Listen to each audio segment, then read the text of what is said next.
नमस्कार। स्वागत है आपका न्यूज नशा में। लेकर आया हूं आपका अपना कार्यक्रम। जब सत्य खोलता है, परेशान होता है, डोलता है, तो अशोक वानखेड़े बोलता है। और आज इसलिए बोलना पड़ रहा है कि राहुल गांधी के भाषण पर लोकसभा में हंगामा होता रहा। राहुल गांधी को लगातार लोग टोकते रहे, अलग अलग कानून की सेक्शन सब सेक्शन बताते रहे।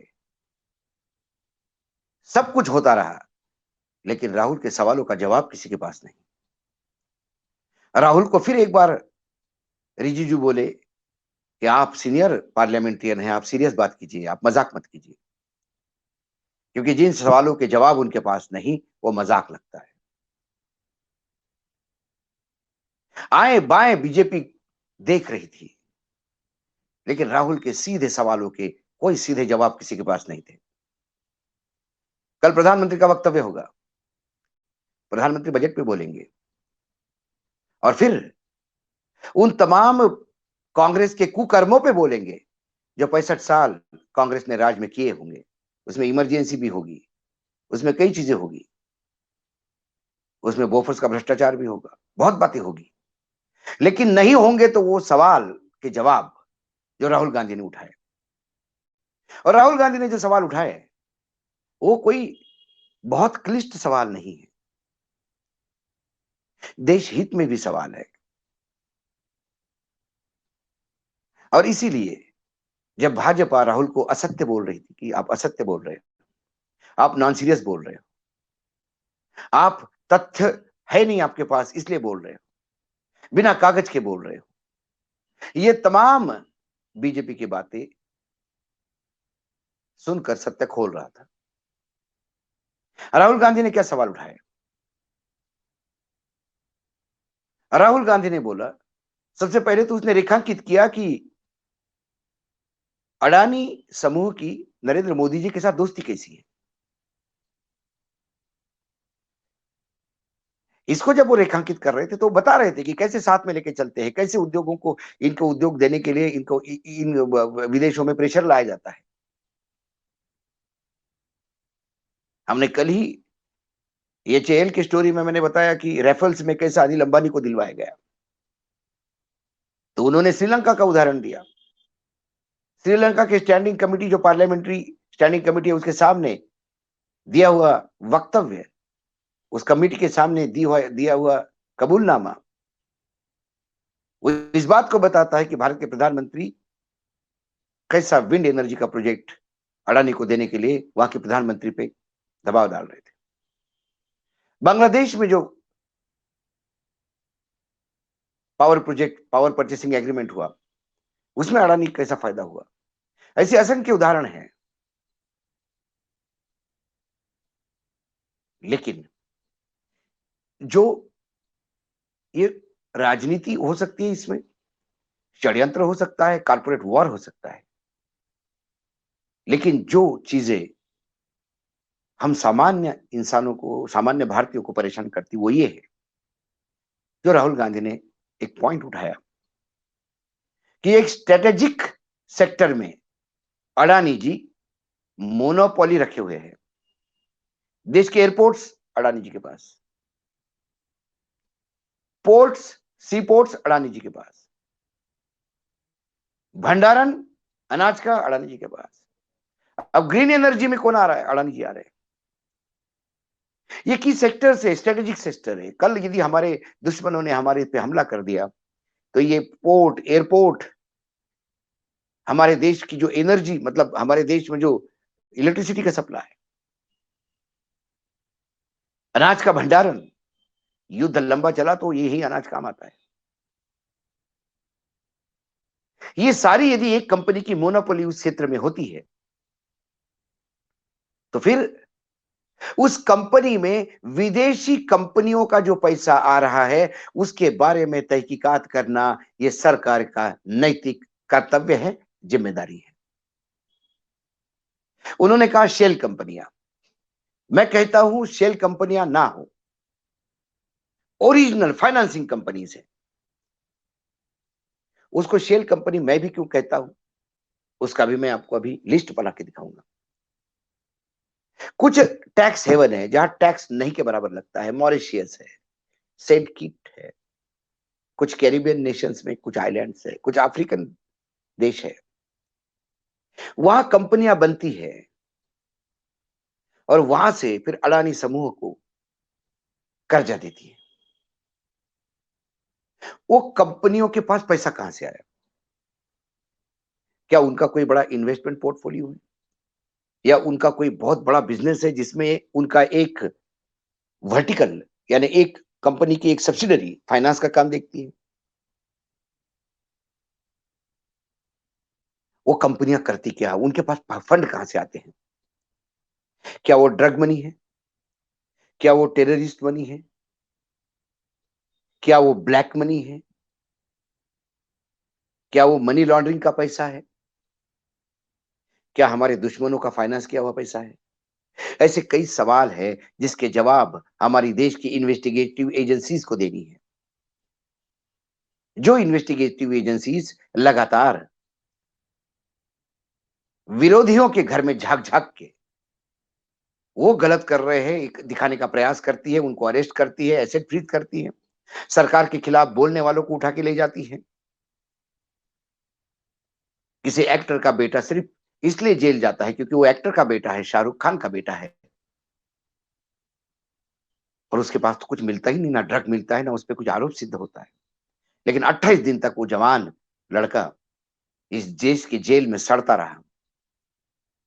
28 दिन तक वो माता पिता सब कुछ होने के बाद, किंग खान, पूरा देश पूरा विश्व जिस एक्टर को प्यार करता है, वो मछली के जैसा तड़फड़ रहा था क्योंकि उसका अपना बेटा जेल में कुछ न करने के लिए सड़ रहा था।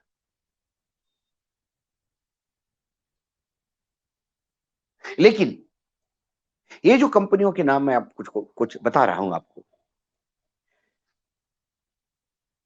एलारा इंडिया अपॉर्चुनिटीज, इस कंपनी ने अडानी ग्रुप में 27,306 करोड़ रुपए लगाए हैं। इस कंपनी का टोटल इन्वेस्टमेंट जो है उसमें से 98.50 मतलब 99% टोटल इस कंपनी का इन्वेस्टमेंट जो है वो एक ही ग्रुप में है, अडानी के। तो मैं अब कंपनी का नाम, कितने पैसे अडानी जी को दिए और कितने परसेंट में उनके अनुपात, उनका इन्वेस्टमेंट का कितना अनुपात अडानी में है, ये मैं आपको फटाफट बताता हूं। अल्बुला इन्वेस्टमेंट 12,846 करोड़ रुपए, 96.98%। आलसा इन्वेस्टमेंट अपॉर्चुनिटीज 9,808 करोड़ रुपए, 99.36%। क्रेस्टा फंड्स 13,778 करोड़ रुपए, 99.94%। एपीएमएस इन्वेस्टमेंट फंड्स 14,897 करोड़ रुपए, 98.80%। LTD invest funds limited 11,881 crore रुपए, 99.21% इन्वेस्टमेंट। वेस्पेरा फंड्स 10,070 करोड़ रुपए, 99.35% of the company's total investment in one group। Marshall Global Capital 2,580 crore रुपए, 99.73%। Plus Global Funds 2,580 crore rupees, 94.93%। New आइकाना इन्वेस्टमेंट 2,087 करोड़ रुपए, 97.97%। अब कोई कंपनी यदि अशोक वानखेड़े इस कंपनी में, अशोक वानखेड़े लिमिटेड में इन्वेस्ट करती है तो बहुत अच्छी बात है, उसका विश्वास है अशोक वानखेड़े कंपनी लिमिटेड पे।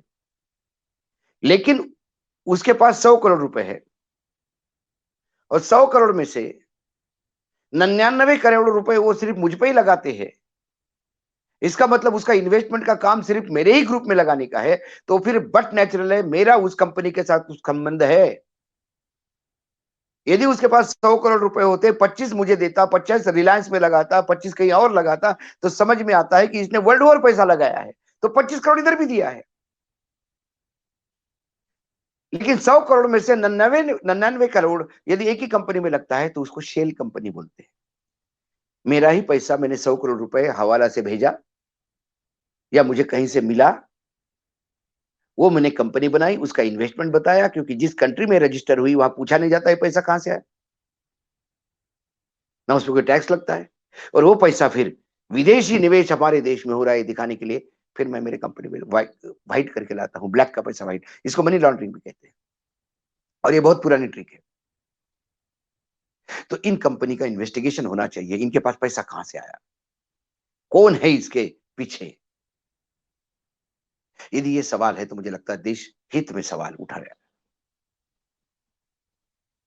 इसलिए भारतीय जनता पार्टी आए बगाए, ये जब कह रहे थे कि अडानी जी आपको विदेश विदेश लेके जाते हैं, आप अडानी जी को अपने प्लेन में, तभी बोल रहे थे विजय मल्ल्या किसने भगाया, विजय मल्ल्या किसने भगाया।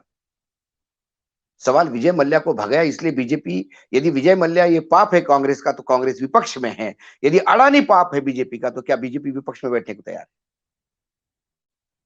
सवाल हर एक के जहन में है, या बैठना चाहिए हर एक के जहन में। इसलिए शेयर मार्केट में भले ही उतार चढ़ाव हो, लेकिन अब जनमानस के नजर से अडानी जी भी उतर चुके हैं और अडानी जी के मित्र भी उतर चुके हैं,